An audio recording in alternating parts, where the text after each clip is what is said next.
எப்படி கண்ணியம் குறித்து அண்ணன் எங்களுக்கு எல்லாருக்கும் சொன்னாரோ அதே போல தங்கள் கட்சியினுடைய மாண்புமிகு எதிர்க்கட்சி தலைவருக்கும் சிறிதளவு அதை நீங்கள் சொல்லிக் கொடுக்க வேண்டும் அப்படின்னு நான் கேட்கிறேன். சொல்ல வர இருங்க, காரணத்தை சொல்றேன்.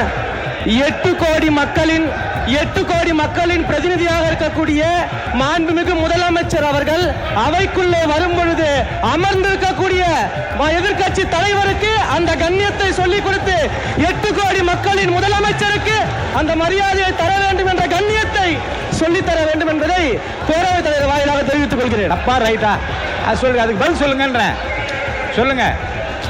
இருங்க, அதுக்கு பதில் நீங்க பதில் சொல்லுங்க. உங்களுக்கு பதில் சொல்ல அனுமதி அளிக்கிறேன். எதிர்க்கட்சி தலைவர் கற்றுக் கொடுக்க வேண்டும் என்றெல்லாம் அவர் சொல்ல வேண்டிய அவசியம் இல்லை. அதான் விஷயம். உங்கள் சத்யாவில் இப்பொழுது ஆடி அதிரடி தள்ளுபடி. மாண்பு அறநிலையத்துறை அமைச்சர் என்ன சொல்ல விரும்புறீங்க? மாண்புமிகு பேரவை தலைவர் அவர்களே, சிறிது நேரத்திற்கு முன்பாக பேசிய முன்னாள் முதல்வர் அவையின் மூத்தவர் அண்ணன் ஓபிஎஸ் அவர்கள் சட்டமன்றத்தின் கண்ணியம் குறித்து நமக்கெல்லாம் சொல்லிக் கொடுத்திருந்தார். உண்மையில் முடிச்சிடறேன், சம்மதம் இல்லைங்க, முடிச்சிடறேன் சொல்லிடுறேன். இல்லை என்ன அதையெல்லாம் முதல் முறையாக சட்டமன்றத்திற்கு உறுப்பினராக வந்திருக்கக்கூடிய நாங்கள் கற்றுக்கொள்ள தயாராக இருக்கிறோம். அதில் எங்களுக்கு எந்த விதமான ஆட்சேபனையும் கிடையாது. அதே சமயத்தில் அண்ணா சொன்ன கடமை கண்ணியம் கட்டுப்பாடு என்பதையே தன்னுடைய மூச்சாக வைத்திருக்கக்கூடிய மாண்புமிகு முதல்வர் அவர்களும் அதற்கான கருத்தை இப்போது தெரிவித்து விட்டார். அண்ணன் அவர்களுக்கு சட்டமன்றத்தின் முதல் முறை உறுப்பினராக இருக்கக்கூடிய நான் ஒரு சிறிய வேண்டுகோளையும் வைத்துக் கொள்கிறேன் இந்த நேரத்தில்.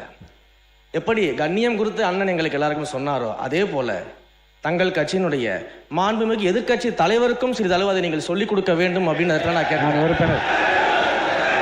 ஏன் அப்படின்னா என்ன ஏன் சொல்ற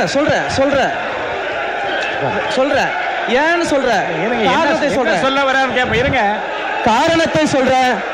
8 கோடி மக்களின் பிரதிநிதியாக இருக்கக்கூடிய மாண்புமிகு முதலமைச்சர் அவர்கள் அவைக்குள்ளே வரும் பொழுது அமர்ந்திருக்கக்கூடிய எதிர்க்கட்சி தலைவருக்கு அந்த கண்ணியத்தை சொல்லிக் கொடுத்து 8 கோடி மக்களின் முதலமைச்சருக்கு அந்த மரியாதையை தர வேண்டும் என்ற கண்ணியத்தை சொல்லித்தர வேண்டும் என்பதை பேரவைத் தலைவர் வாயிலாக தெரிவித்துக் கொள்கிறேன். இருங்க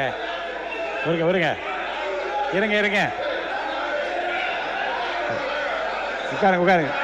நீங்க இருங்க, வாங்க.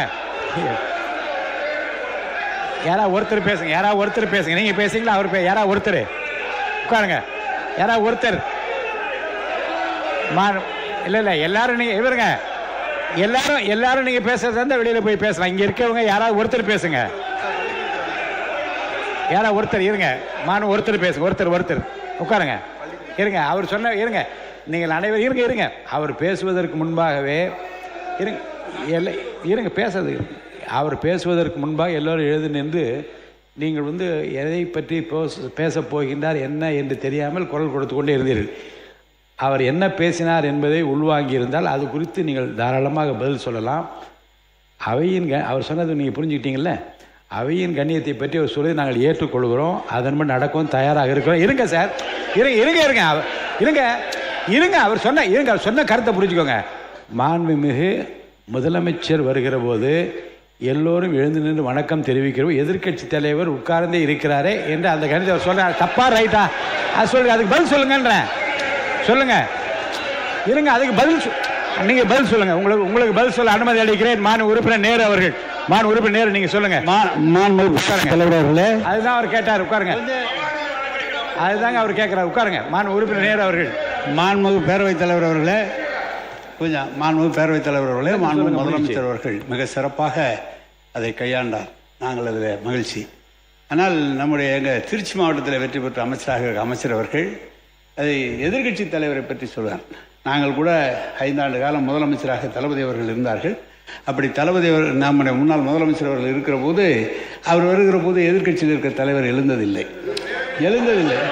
இல்லை, கொஞ்சம் எழுந்ததில்லை. எனவே அது ஒரு குற்றக்குறையாக அல்ல, அவரவருடைய எண்ணம், அவருடைய நடைமுறை. அதானே தவிர அது சொன்னபோது அது சொன்னது வரைக்கும் நாங்கள் அதில் ஒன்றும் இல்லை. ஆனால் எதிர்க்கட்சி தலைவர் கற்றுக் கொடுக்க வேண்டும் என்றெல்லாம் அவர் சொல்ல வேண்டிய அவசியம் இல்லை. அதான் விஷயம்.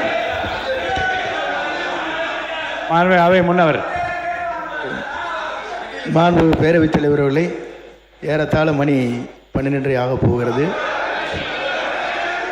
மாண்பு உறுப்பினர் அத்தனை பேரும் அந்த துறையினுடைய சார்பாக பேச வேண்டியதை விட்டுவிட்டு அரசியல் பேசிக் கொண்டிருப்பதை மாண்பு அவைத்தலைவர்கள் அதற்கான ஒரு முற்றுப்புள்ளி வைக்க வேண்டும் என்று கேட்டுக்கொள்கிறேன். மாண்பு உறுப்பினர் திரு க. பாலமுருகன் அவர்கள்.